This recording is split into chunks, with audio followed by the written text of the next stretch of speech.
శ్రీ గురుభ్యో నమః. మనము శ్రీరామచరితమానసం నుండి బాలకాండ చూస్తున్నాము. కహవు సుమతి అనుహారియభా ఉమా సంబు సంబాదా భయవు సమయ జహి హేతు జహి సునుము నిమిటి విషాదా. ఇప్పుడు నేను నా బుద్ధిని అనుసరించి ఆ శివపార్వతుల సంవాదంని నీకు వినిపిస్తాను. ఆ సంవాదము ఎప్పుడు ఎందుకు జరిగిందో వినండి. మునీశ్వర, మీ సందేహము దూరమవుతుంది. ఏక బార త్రేతాజుగమాహి సంబుగయే కుంభజరిషి పాహి సంగ సతి జగజనని భవాని పూజే ऋषि अखिलेश्वर जानी राम कदा मुनि बर्ज बखानी सुनी महेश परम सुखमानी ऋषि पूजी हरि भगति सुहाई कहीं शंभु अधिकारी पाई कहत सुनत रघुपति गुण गाधा कछु दिन तहाँ रहे गिरिनाथा मुनि सन विदा मागी त्रिपुरारी चले भवन सगा दक्ष कुमारी तही अवसर भंजन मही भारा हरि रघुवंशलीन्हावतारा पिता बचन तजी राजु उदासी दंडक बन विचरत अभिनासी. త్రేతాయుగమున ఒకసారి శివుడు అగస్త్యుని యొద్దకు వెళ్ళారు. జగజ్జన్యు భవపత్నియు అయిన సతీదేవి ఆయన్ని అనుసరించింది. అగస్త్య మహర్షి సర్వేశ్వరుడైన శంకర్ని పూజించారు. ఆ సమయమైన మునిశ్రేష్ఠుడైన అగస్త్యుడు శ్రీరామ కథను సవిస్తరంగా వినిపించారు. దాన్ని విని మహేశ్వరుడు ఆనందించారు. తర్వాత మహిమాన్వితమైన హరిభక్తిని కూర్చి అగస్త్యుడు శివుణ్ణి అడిగారు. ఆయన్ని అర్హునిగా తలచి శివుడు హరిభక్తి మహత్యాన్ని తెలుపుతున్నారు.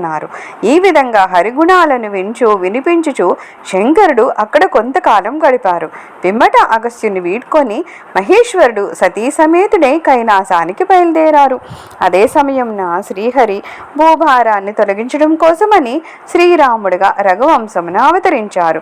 పితృవాక్య పరిపాలన కోసమని రాజ్యాన్ని త్యజించి రామచంద్ర ప్రభువు దండకారణ్యమున మునివేషంతో సంచరిస్తూ ఉన్నారు.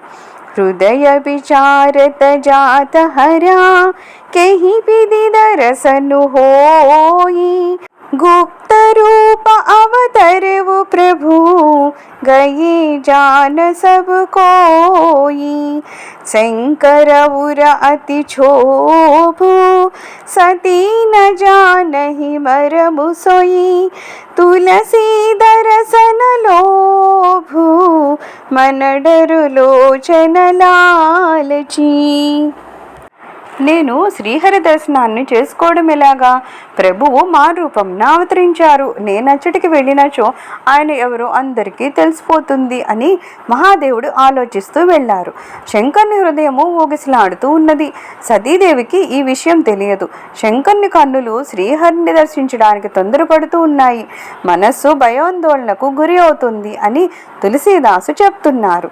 रावण मरण मनुज कर जाचा प्रभु विधि बचनु किन्ह चह साचा जो नहीं जाओ रहाई पछतावा करत विचारु ना बनत बनावा यही विधि भये सोच बसाई सा तेहि समय जाई दस सीसा निन्हा नीच मारी जही संगा भयउ तुरत सोई कपट कुरंगा करी छलु मूढ़ हरि बेदेहि प्रभु प्रभावु तस विदित न देहि मृगबदि बंधु सहित हरि आये आश्रमो देखि नयन जल छाये बिरह बिकल नर इवर घुराई भोजत बिपिन फिरत दो भाई कबहु जोग वियोग न जाके, देखा प्रगट बिरह दुख ताके.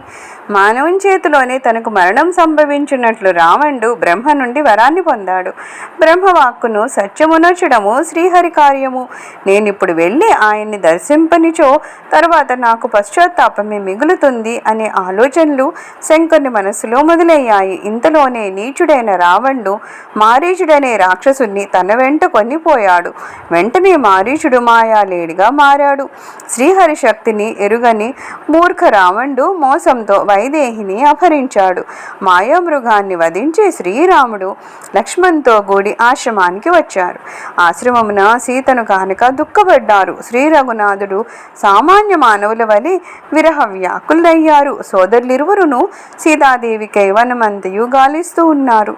సీతారాముల సంయోగానికి ఎన్నడును వియోగము అనడి మాటయే లేదు. అట్టి శ్రీరాముని యందు విరహ శోకము ప్రత్యక్షంగా కనబడుతూ ఉన్నది. అతి విచిత్ర రఘుపతి చరితా జానహి పరమ సుజానా, జేమతి మంద విమోహ బసా హృదయ దరహి కచు ఆనా. శ్రీ రఘునాథుని చరిత్ర అతి విచిత్రమైంది. దాన్ని జ్ఞానులే తెలుసుకోగలుగుతారు. మందబుద్ధులు మోహవశమున విపరీతంగా అర్థం చేసుకుంటారు.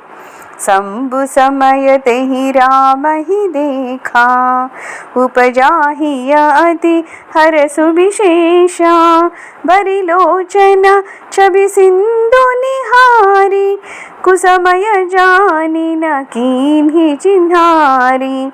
जय सच्चिदानंद जगा पावना, अस कहीं चले वो मनोजन सावना. चले जात शिवा सती समेता, पुनि पुनि पुलकत कृपानिकेता. सती सोदसा संबुखै देखी, उर उपजा संदेहु विशेषी. शंकरु जगत बंध्य जगदीसा, सुर नर मुनि सब नावत सीसा. तिनरूपसुतहि कीन्ह पर नामा, कहि सच्चिदानंद परधामा. भय मगन छवि तासु बिलोकी, अजहो प्रीति बुरा रहति न रोकी. ఆ సమయంన శివుడు శ్రీరాముణ్ణి చూశారు. హరిని హృదయము ఆనందంతో పొంగిపోయింది. శోభానిధి అయిన శ్రీరాముని శివుడు కన్నుల పండుగగా చూశారు. కానీ తానెవరో చెప్పడానికి అది సమయం కాదని విన్నగా ఉన్నారు. ఓ జగత్ కళ్యాణకర్త, సచ్చిదానంద స్వరూప, నీకు జయమగు కాక అని పలుకుచు కామారి అయిన పరమేశ్వరుడు వెళ్ళిపోయారు. కృపాణువైన పరమశివుడు మిక్కిలి హర్షాన్ని పొందుతూ పులకితగాతుడై సతీదేవితో వెళుతూ ఉన్నారు. శంకరుని స్థితిని చూసి సతీదేవి మనసులో ఒక సందేహం కలిగింది. ఆమె తనలో తానే ఇలా ఆలోచిస్తూ ఉంది. శివుడు జగత్పూజ్యుడు, విశ్వేశ్వరుడు. దేవతలు, మునులు, మనుషులు అందరూ ఆయనకి ప్రణమిల్లుతారు. అయినను అట్టి శివుడు ఒక రాజకుమారుణ్ణి సచ్చిదానంద పరంధామాన్ని సంబోధించి ఆయనకు ప్రణమిల్లారు. ఆయన సౌందర్యాన్ని చూసి భక్తి పరవశులయ్యారు. ఆ పరవశ్యము ఇప్పటి వరకును తగ్గలేదు. సర్వం శ్రీరామచరణ అరవిందార్పణమస్తు. లోకా సమస్త సుఖినో భవంతు. ఓం శాంతి శాంతి శాంతి.